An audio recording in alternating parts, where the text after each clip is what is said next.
முருகனின் அறுபடை வீடுகள் தமிழகத்தின் கலாச்சார மற்றும் மத பாரம்பரியத்தின் ஒரு முக்கிய அங்கமாகும். இந்த கோவில்கள் பக்தர்களுக்கு ஆன்மீக அமைதி மற்றும் மகிழ்ச்சி அளிக்கின்றன.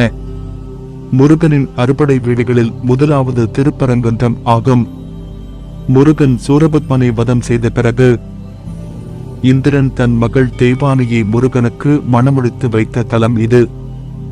எனவே முருகனின் திருமணம் நடைபெற்ற புனிதமான தலமாக இது கருதப்படுகிறது.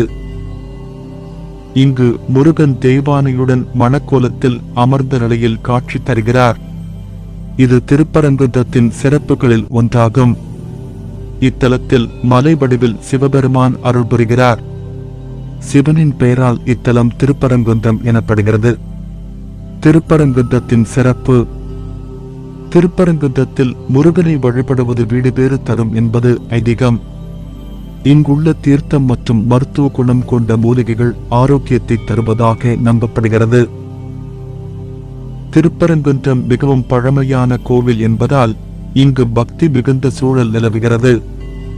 முருகன் தன் தாயார் பார்வதியின் உடலில் இருந்து தோன்றிய புண்ணிய பூமி திருப்பரங்குன்றம் என்று புராணங்கள் கூறுகின்றன. முருகனுக்கு அமைக்கப்பட்ட முதல் கோவில் திருப்பரங்குன்றத்தில் தான் என்று நம்பப்படுகிறது. முருகனுக்கு முதலில் திருவிழா கொண்டாடப்பட்டதும் இங்குதான்.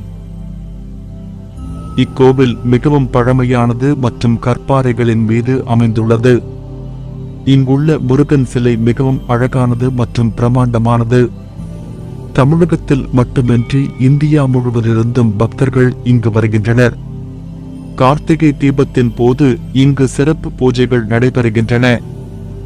முருகனின் அறுபடை வீடுகள் தமிழகத்தின் கலாச்சார மற்றும் மத பாரம்பரியத்தின் ஒரு முக்கிய அங்கமாகும்.